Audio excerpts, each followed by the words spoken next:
Good afternoon, everyone. Thanks to the Indiaspora team and all the sponsors to provide us this platform here. I'm Sudheer Narayan. I'm a partner at Bain Company. I'm part of the technology practice, served tech services and technology clients over the last couple of decades. So today we are great to have Ashwin, who's at the forefront of where evolution is there. And given AI Summit is in India, we can't stop not talking about tech services.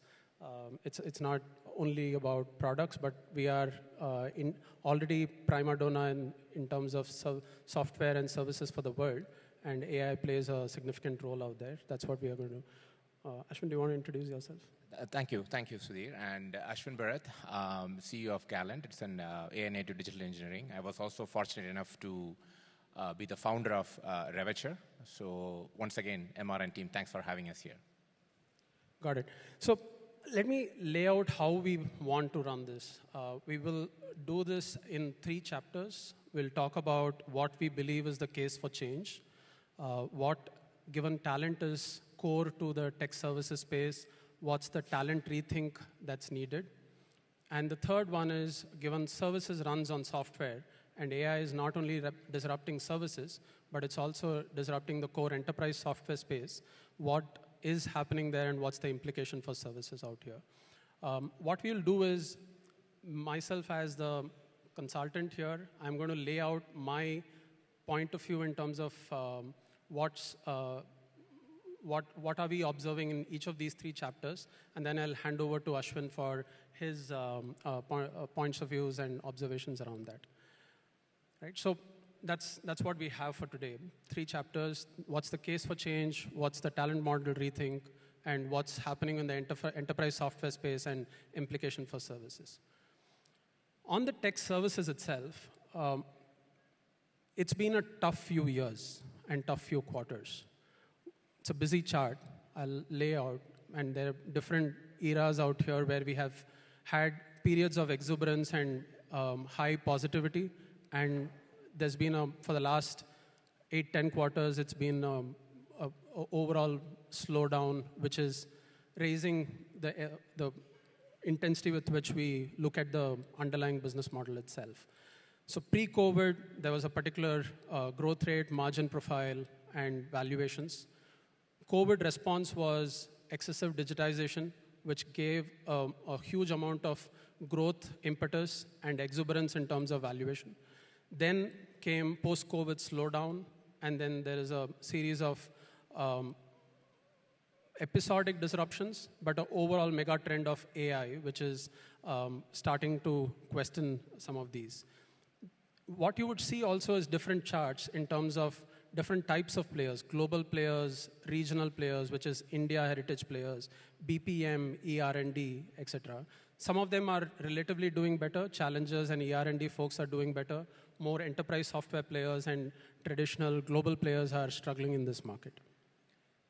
What we see in the years to come is a set of headwinds, which is coming through efficiency developments because of AI. You will, all of us know, it's increasing developer productivity. BPM, the traditional voice services, will get significantly compressed. Tech is at the core of every business, and increasingly that's increasing the question of whether it's core and it needs to be done in-house. And you overlay that with GCCs as a trend as well. For services companies, it's increasing the question of whether tech should be outsourced. So that's a question which is a headwind. We are living in a post-global world, which means different countries are thinking about what they do in a view of boundaries, and the movement of labor, goods is becoming less frictionless. There is demographic shifts. People are more conscious of jobs, and job protection is becoming higher. And China being at the center of energy transition is changing how global businesses are run. This, if we do not rethink the tech services business model, we think will erode existing businesses the way it is from a 100 basis points baseline to about 70. Revenues will compress, margins will compress, and valuation will compress. But it's not all tough news. There are a new set of spend areas that are opening like never before.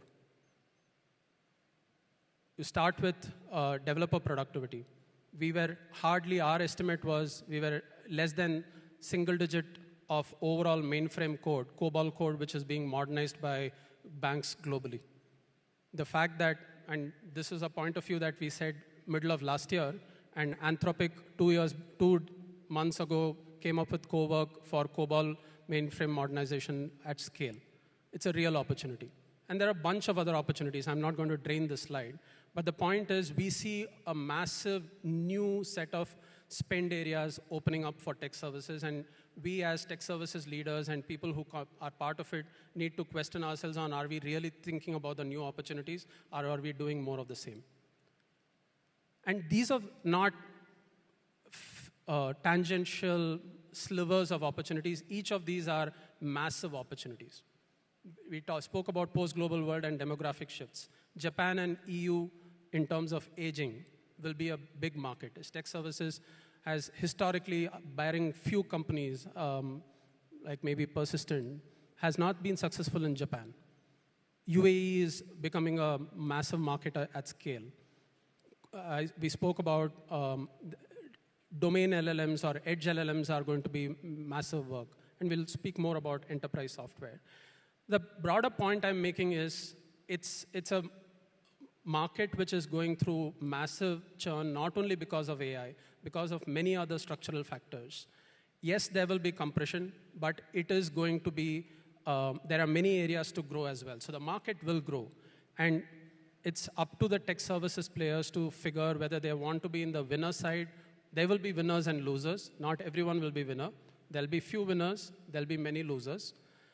And the winner's P&L would look very different. It will look more like closer to a software P&L of today or of 2 years back.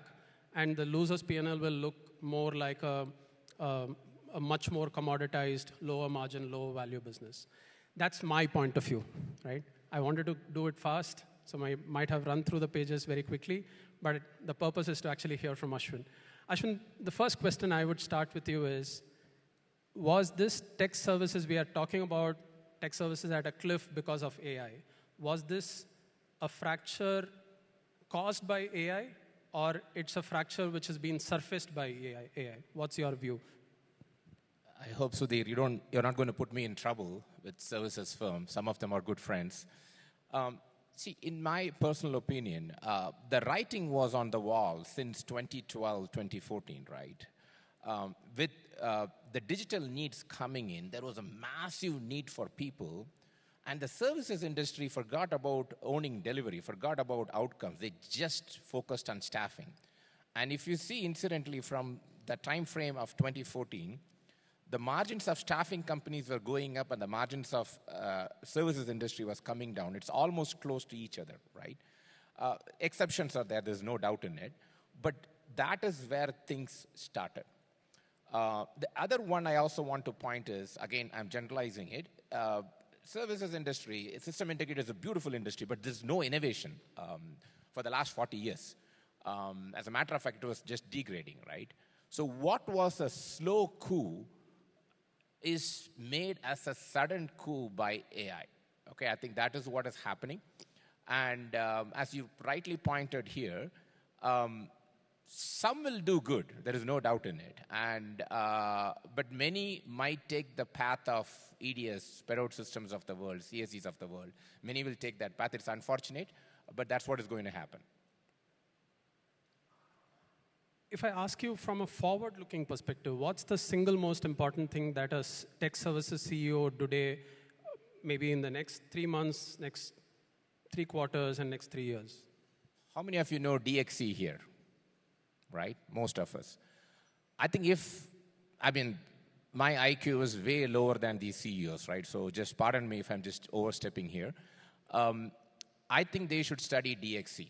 So DXC is a big company, still making money, and it's not innovating, it is not growing, it's not doing things. A lot of these services company will become that because they are still going to make a lot of revenue. They're still going to make a lot of things. And because of that, there will be investors' pressure not to bypass that, not to make innovation, not to reduce the talent. And the DXC path, see what mistake DXC did, and please don't do that. I think that would be my one advice. The second one is, I'm just seeing this trend. Most of these services company are trying to buy revenue. Anywhere they can buy revenue is the focus going on. Like they're buying some distressed competitors, some good competitors. Ultimately, they're going to start buying GCCs. I think this buying revenue path will ultimately, we might think that there is no death by 1,000 cuts, but ultimately it can lead to a death by 1,000 cuts, actually. These would be my two advice. Focus on innovation, not just on managing the short-term P&L. Absolutely. Perfect. So with that, I'll move to the next chapter. I'm looking at the time ticker as well. I'll stay to the time for the India event. The second one is on talent model. I'll very quickly run through this. And we have all seen headlines made by Palantir on being that unique unicorn which is making waves in the last few years, on creating data platforms and a new layer of talent, which they have.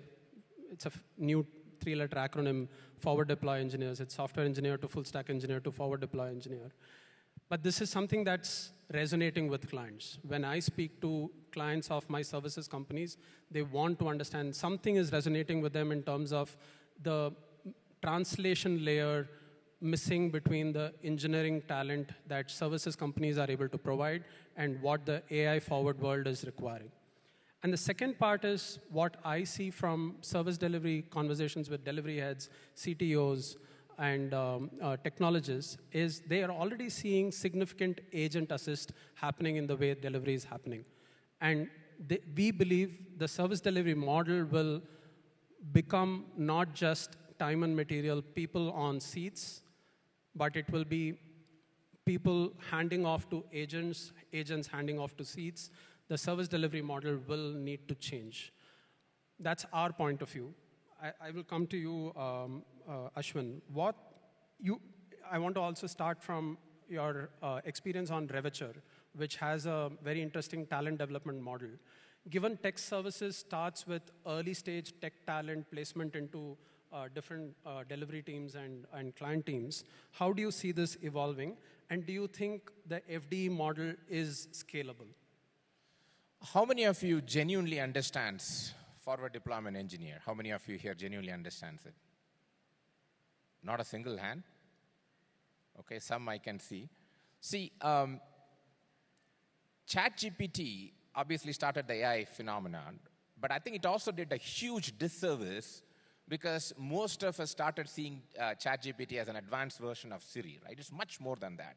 The way I see AI is it has a million Einstein brain embedded in it. It's like literally has it. All of a sudden, we have access to a million Einstein brain. And how do we use it? I think that is the way I think everybody should see it. And if you take a forward deployment engineer, they have the, like, Anthropic just reported 2 weeks ago, 73% of expertise required for tech services is available for free in LLMs. I mean, obviously, probably you're paying $20 or whatever token uses, 73%, right? And that involves like multiple roles, all different aspects of it. A forward deployment engineer is smart enough to harness these expertise, like whether it is front end, back end, any kind of role, implementation phase, pre-implementation, post-implementation, they have the ability to go and get this. That is what they're doing, and they are not just giving you 10x productivity, they're giving you 10x capability, right? That's the future. So what is it going to do? The pyramid model that we all know is going to change into a pillar model, simple. So entry level, will it be wiped? Absolutely not. It is going to be there, but the entire pyramid model that we know in the services industry will change into a pillar model. The rest of the phases will be filled by agents, and that's the future. There will be different variants of forward deployment engineers that we want to see. If you are in services industry or if you want to be it, I think that's the future. That should be one of your top priority, if not the number one priority that your organization should have, actually. And is it scalable? The question that you asked.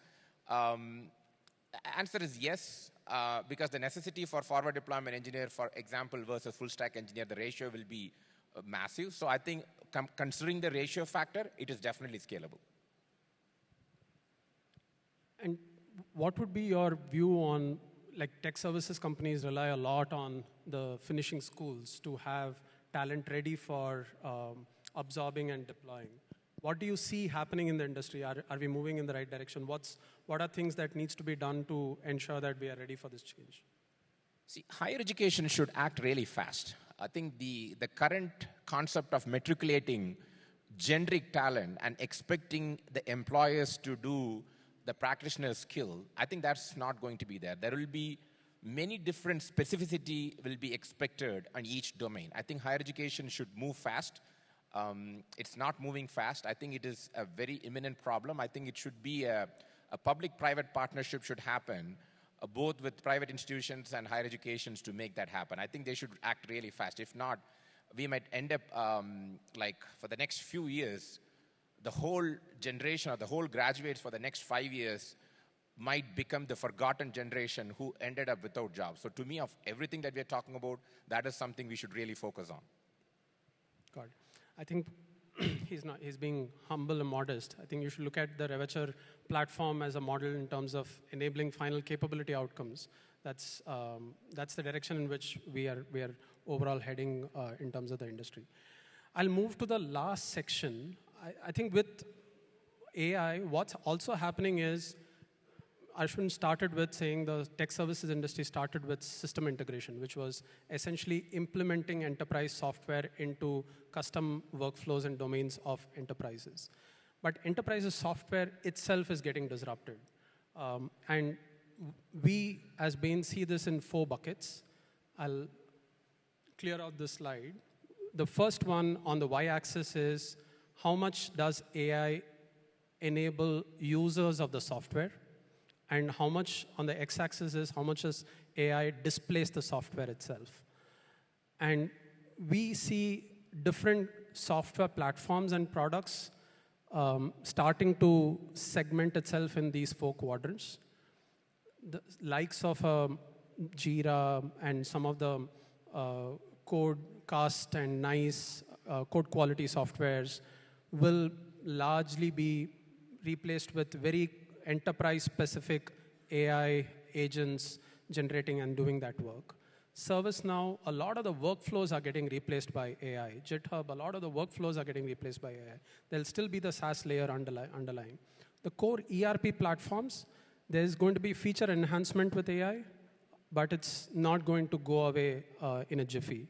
But there are very vertical-specific SaaS platforms which will see massive spend compression. Marketplaces, folks which are solving very point solutions, those will, according to us, move away. But the question I wanted to start with this framing is, Ashwin, what do you see, and if I divide tech services into enterprise platform or package software implementation and custom software development, one, what is your thoughts on how the SaaS and enterprise software industry is going, and what's the implication for tech services with that? We have like founding board members of large SaaS companies here, so I hope he doesn't attack me. I think the price per seat model of SaaS is going to be a huge challenge. That's seen as a hostage pricing mechanism. It is actually. So I just learned like 1 hour ago that Iran has asked for a Strait of Hormuz tax, 2 million per passage, right? What a great job we have done there, right? So I think they are now struggling to find such pricing model. Like they're trying with consumption-based pricing, a lot of these things. I think they're trying to attack it wrong. I think that's the challenge. And more than the services, I think they have a bigger issue. Not everything, as you rightly said. Something will be there. But in general, rather than just saying, Salesforce is going to be fine, or SAP is going to be fine. It depends on what kind of usage the SaaS is used in a company. If the usage is whatever the SaaS is doing, they all get displayed on your screen, they can be disrupted fast. On the other hand, if there are a lot of back-end processing, integration happening behind the scenes, so what you're seeing is a tiny portion of what's happening behind the scene, the disruption can be less. So it all depends on that kind of usage. That's what we should see. Services industry has a good play there because if you are spending hundreds of millions of dollars in the SaaS platform and if you want to do the migration, services industry is expected to do it. I think that's an area, along with data, those two areas, there will be a significant growth that will be happening from the services industry. I see that as a good advantage that is happening, but you're absolutely right. There will be some more specificity depending on the application that will also be happening here. Again, whoever has put the timer here has done a good job. It's keeping me on tab, and we are 15 seconds away. So with that, I think that's, in summary, we believe this is a highly important point. We'll look back at this period in terms of how well we did to sort of pivot into the right areas. It's pregnant with opportunities, but also full of mines and challenges.